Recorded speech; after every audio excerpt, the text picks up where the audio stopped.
Hello friends, কেমন আছেন আপনারা সবাই? আশা করি সবাই ভালো আছেন। তো আজকে আমি কথা বলবো Realme GT Neo 5 নিয়ে। তো ভিডিওটা শুরু করার আগে বলে রাখি, আমাদের চ্যানেলে নতুন হয়ে থাকলে ভিডিওতে লাইক দিয়ে চ্যানেলটিকে সাবস্ক্রাইব করে আমাদের সাথেই থাকবেন। শুরু করা যাক এই ডিসপ্লে দিয়ে।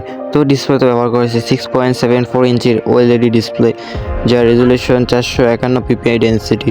অপারেটিং সিস্টেম হিসেবে থাকছে Android 13 এবং Realme UI 4.0। চিপসেট হিসেবে ব্যবহার করেছে Qualcomm Snapdragon 7 Gen 2, যা একটি অক্টা-কোর প্রসেসর, এবং জিপিইউতে থাকছে Adreno 725।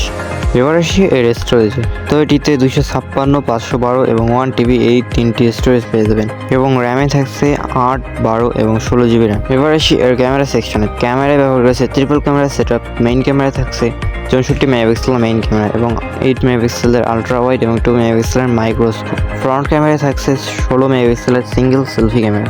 এটিতে আপনি under display optical fingerprint sensor পেয়ে যাবেন, এবং ব্যাটারি সেকশনে থাকছে 5500 mAh এর নো রিমুভেবল ব্যাটারি, যা 100 ওয়াটের চার্জার সাপোর্ট করে। এই ফোনটি আপনি দুইটি কালারে পেয়ে যাবেন, একটি ব্ল্যাক আর একটি গ্রেডিয়েন্ট। আপনার বাজেট যদি 40,000 টাকার আশেপাশে হয়ে থাকে তবে আপনি এই ফোনটি নিতে পারেন, যা 256GB স্টোরেজ বাংলাদেশের বাজারে 37,000 টাকা পাওয়া যাচ্ছে। তো আজকের মতো ভিডিওটা এতটুকুই। ভিডিওটা ভালো লাগলে ভিডিওতে লাইক দিয়ে চ্যানেলটিকে সাবস্ক্রাইব করে আমাদের সাথেই থাকবেন। দেখা হচ্ছে অন্য আরেকটা ভিডিওতে।